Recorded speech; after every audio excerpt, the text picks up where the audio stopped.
Hello, what up guys? How you doing? It is Lasty here. Welcome today to a new episode of the FIFA 21 Ultimate Team Road to Glory. Today's episode is once again powered by my sponsor Elgato. Now as you can see, there's no background behind me, which means the green screen is doing its job. And the way it's doing its job is because the key lights are brightening it up perfectly, enabling it to keyframe and cut out myself and immerse me into the content. We're also using the Wave 3 microphone to get some lovely crispy audio, with the wave panels up on the wall giving me that nice acoustic dampening, making sure that it doesn't sound tinny and horrible. So, if you are an aspiring content creator, check down below in the description to a link to my Elgato profile page. Getting on into the episode then, do me a huge favour at the start. Thumbs up, 5,000 likes. That's all we need. That's all that needs to be said. Just get it done. And of course, subscribe to the channel as well if you're new. So this was the team that I had in my head. This is what we were going to go with. And you know what? It's going to change. It's going to change today. You can see by the title of the video and the thumbnail, of course, that we are going to be working our way towards unlocking a prime icon moments for the squad. So I did actually have enough in my club to do another one of these 83 plus upgrades. You may remember in yesterday's episode when we did it that unfortunately we only got an 83 from the 83 plus, which is not ideal, and we can hope that that won't happen again in this pack right here. We've currently got 451,000 coins at our disposal. Stuff is on the transfer market selling though from that little pack experiment that we did yesterday. And oh dear, we're just getting boards. Please tell me it's an 84 or an 85. Oh no. We know what that flag means. It means it's going to be Hradecki, and that means, yeah, only 83 again. So it's probably the last 83 plus SBC that I will do, because I haven't had anything over an 83. So as you can see, a lot of the stuff was sold. A lot of the stuff from the pack experiment that was actually worth something, the Informs, Mendy, Koke and stuff, they'd all sold, bringing me right back up to a decent balance. We started at 495k, I think, back up to 465, just like that, and there's still a whole bunch of stuff on the market trying to sell. So I knew that this was going to tip me back over like the 500k mark, and it was going to be all good. So I know that that pack experiment for me, it worked. There's the proof right there, 504k. Even if the mega packs were kind of trash, getting those 286 rated informs really saved us, and as you can see, put us back into profit from actually coin packing, which is kind of nuts. And of course, I discarded the contracts and stuff. Probably could have sold them for 200. Although I don't know who's buying contracts at this stage of the game. I imagine everyone's got loads in their club, right? So yes, Carlos Puyol, a 93 rated icon moments, has always looked pretty well priced at like 500k or whatever he was, because that was quite a lot cheaper than what it was on the market. It was like 700k plus on the market. And then, so on Monday night when Foot Player Days or whatever it's called dropped, and those 2-for-1 packs came out, there was a gargantuan market crash. Now, what that led to, sorry, I'm just pinching my nose because I feel a little bit of a sneeze coming on. I'm trying to get away from it. What that led to was a major market crash, and it actually brought down a well-priced SBC like Puyol from 500k to 370k from scratch. And I was like, you know what? This could be a good centre-back for us for, up until TOTS. A month, 2 months, whatever that may be. So I think we should go ahead and do it. And we'd still be left with coins in our club, whereas previously it would have taken everything. I still think I'm going to be left with 250k at my disposal. So I went out onto the market, started buying a bunch of players. I was trying to use some of the stuff within my club, but as you know, I don't have a lot left after doing the mid/prime icon player pick. There wasn't a whole bunch left in my club, especially after doing Leroy Fer, especially after doing the guaranteed what if. It was no secret that my club was kind of empty. So luckily what I did have was the silver rares and the bronze rares, just for the first two SBCs. I mean, what's that going to save me? Like 10k, something like that. Maybe 5 5 to 10k each SBC, depending on what they actually cost. But I had them in my club, so no problem. We can just go ahead and get the required chemistry, which was 50, and it's just a couple of SBCs. They used to do that in the old Icon SBCs as well, and that's fine by me. I've normally got a stash of bronzes and silvers that we could use. But you can see the prices for everyone that I paid for in these other squads right here. You can pause it and check if you were desperate to see how much I paid for certain players, but basically I could have got the SBC done and be left with 255k, but something inside of me said that I should probably go out and buy Toni Kroos rather than submitting future stars Ruben Diaz. I mean, I was happy to submit him because, let's face it, I'm now just replacing my centre-back spot for ages, and we've got like Marcelo, and I don't feel like I'm going to need this Ruben Diaz. I've never really liked him that much. But it's something, he's still worth like way more than like 40k. So I decided to go ahead and keep him and put in Toni Kroos instead, which means that in this squad right here, I did pay for quite a lot of the players. And I think in total, this SBC has cost me about 290,000 coins of my coins, and then just a few bits of fodder. So for a 93 rated Prime Icon Moments, Carlos Puyol, I actually think that's a really well-priced, great value SBC, and I'm really glad that I've done it. So, let's look at a couple of things. First off, welcome to the club, Carlos Puyol. Nice one. That lovely mop head will hopefully do us well, win some big headers and stuff like that, and make some nice tackles. But he's only got 75 pace. I mean, I think that's hopefully enough. With the crazy defensive and physical attributes that he's got, I'm hoping that he has great positioning and that 75 pace should be fine. I'm obviously going to give him a shadow or a catalyst or something like that to make him as quick as he can possibly be. But hopefully that will do me fine up until TOTS, maybe even past TOTS with 85 pace in game. That should be all right. But of course, we are used to using the likes of Varane, who has 82 pace off the rip. You're used to using, Kleiber and Reece James, who are both in the 90 paces. So, that's what I'm kind of used to at centre-back, and I kind of need the help covering with that pace. So, hopefully, Puyol and Marcelo, both 75 pace players, will be all right. I mean, by the time you're watching this, I hope Marcelo has been upgraded and has... significantly more pace would be brilliant, wouldn't it? But yeah, I'm assuming he'll be up to like 76, 77, maybe 78 pace if we're lucky. I doubt it though. But yeah, and hopefully that'll be enough for my two centre-backs to have, because that's what I'm going to be going with for this weekend, Marcelo and Puyol.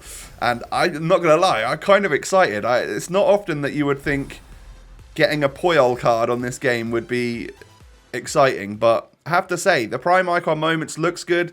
The people that have used him so far, there's obviously been quite a lot of people talking about him on social media because of how cheap the SBC became with that market crash, saying good things.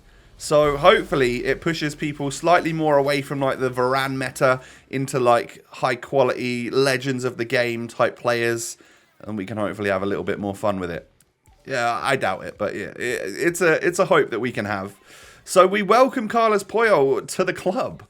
And I'm going to whack a shadow on him to begin with because I looked on FootWiz, and yeah, I could have gone with a catalyst to up the passing, but just to top out all of those defensive stats to 99 and give him the pace, it made him a 95 or 96 rated centre-back in game, whereas a catalyst said it was just going to be like a 93 centre-back in game, which is okay, it doesn't matter, I'm sure that's still great, but I figured I'd just top out the defensive stats, that can't be a bad thing. So we now need to make adjustmts to this team again, I think, because there's a few players there that are off chemistry. You'd have Mbabu, Kurzawa, Elshar, and Kleiber all off chem. And that wouldn't actually give us to the 100 team chem. That doesn't necessarily bother me, but I think there's a different way that we can work around this to get our team sorted. So, as you can see, things are still selling. I ended up listing up the rest of those non-rares. We get back up to like 230k, maybe a little bit more than that, something like that, which is actually quite good.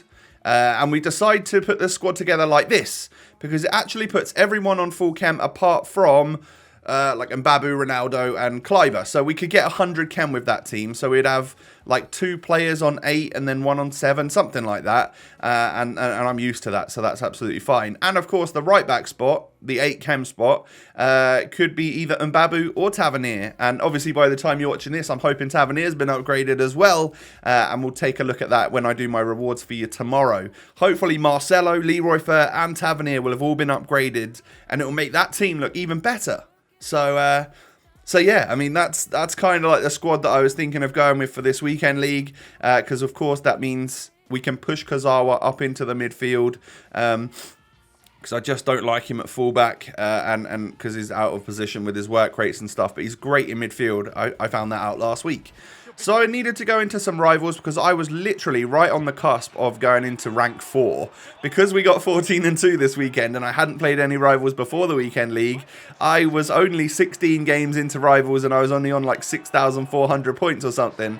So I was literally about to drop into rank 4. So I thought, hey, I need to go out and play some games.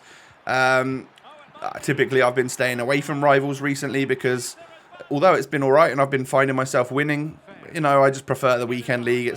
I find it less stressful than rivals. I find the sweats really come out in rivals, and it's like full celebrations, toxic messages, even if I've lost. It's like, I think part of that might be the Ronaldo factor, me owning such a ridiculous card. People can't believe that there's a chance that you could even lose when owning a CR7 98 rated.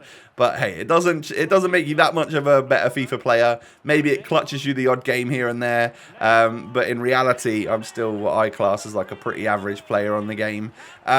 So yeah, I mean, the games actually don't go too well today, but I just needed to get some points and test out this squad. And what it did actually let me know is that I think this Boadu card might be a little bit fraudulent. I don't know how great he actually is going to be. Touch seemed a bit dodgy, and quite a lot of the shots I was hitting, what I thought was the right power, ended up like going over the bar and stuff. So I didn't know quite what to think, and I think that may have steered me away from using him this weekend and just putting him on the bench as maybe a super sub or something. And of course, that would lead us to having the chance to even change the team once more. So I think with the way the squad is worked, can Dybala just go right where Boadu is right now? I think he probably can, but I don't know what that does to Leroy Fer's chemistry. I think that might drop Leroy Fer's chemistry. We can probably figure it out, but at the moment, yeah, I'm thinking maybe Dybala for Boadu. Obviously, that would make the team a little bit more like last week's, but we do have a new icon in the squad. And I'll try and figure something out anyway. But I was 3-1 down in this game. I got scored on like really quite early on. So there was a mountain to climb. But I thought, hey, again, like even if I'm losing, I might as well see if I can learn from it. Perhaps maybe it'll make me a better player at the weekend or something. And I did manage to get it back from 3-0 to 3-2. Seedorf scoring that one, bit lucky, but hey, we'll take it. But yeah, this guy, I'm pretty sure I remember this guy just being like full celebrations no matter what. Like, okay, fair enough. It's this dance one. It's so long. It's ridiculous. I need to figure out how to do it so that I can do it to people that do it against me. But anyway, I went from 3-2 down all the way to like 5-2 down, and it was clear that I probably wasn't going to win this game. But the halftime stats did suggest that I was making nearly as many opportunities as him. I just wasn't having the possession. So we'll keep fighting. We'll bring on like Rooney and stuff and see what we can make happen. So Ronaldo knocks it through to Dybala. Obviously, we've taken Boadu off. Dybala scores fairly instantly. Like, you know, that just tells me that he's better in my opinion. And then Leroy Fer knocks a lovely ball through to El Shaarawy. His Puyol doesn't do a great job there, but we get through with El Shah, knock it back into Dybala, who can score again. And something weird happens. He pauses the game at that point when I was really on like a motivational push, and I think I was going to come back in that game. And all of a sudden, he pauses the game, and then the game disconnects. And I go back to the menu, and I hadn't earned any rivals points. So I don't know what he's done there, but yeah, I was annoyed to say the least that I didn't get. I scored 4 goals there. Like, that should have been. I don't care if it gives me the loss. Just give me the rivals points for scoring 4 goals. That would have been like 400 points or something, wouldn't it? So yeah, that was annoying. That would have been enough for me to stop playing, I think. But in total, we just had to keep going into some games. And I think this game, we actually do come away with a win. This might be the only win of my session. There's some games which I just haven't included in here because the video was long enough anyway, and you don't need to just constantly see me losing. But yeah, I think I win this one because R1 knocks it up into Kleiber. I don't know what he's doing that far up the pitch. It must have been from a corner.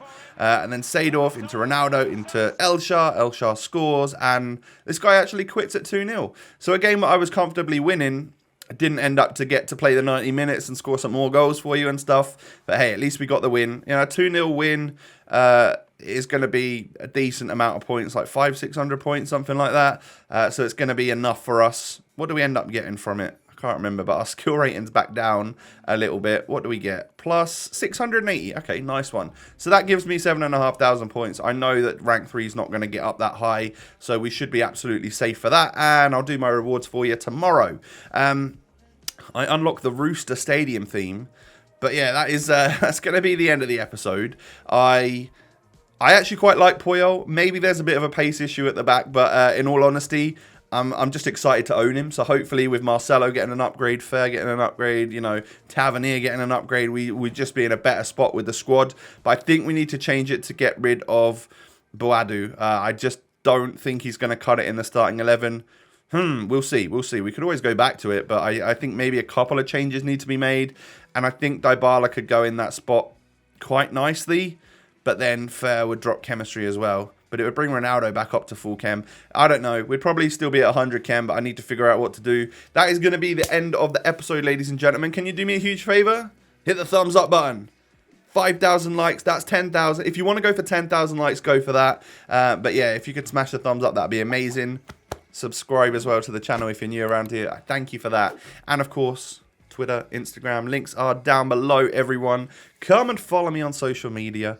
Have a great day. Take it easy. Stay safe. Stay healthy. I'll be back tomorrow for rewards. I know, I'm sorry I didn't upload it on Thursday, but yeah, I thought the episode where we unlock a Prime Icon Moments was quite cool as well. Catch you tomorrow for a new episode. Peace.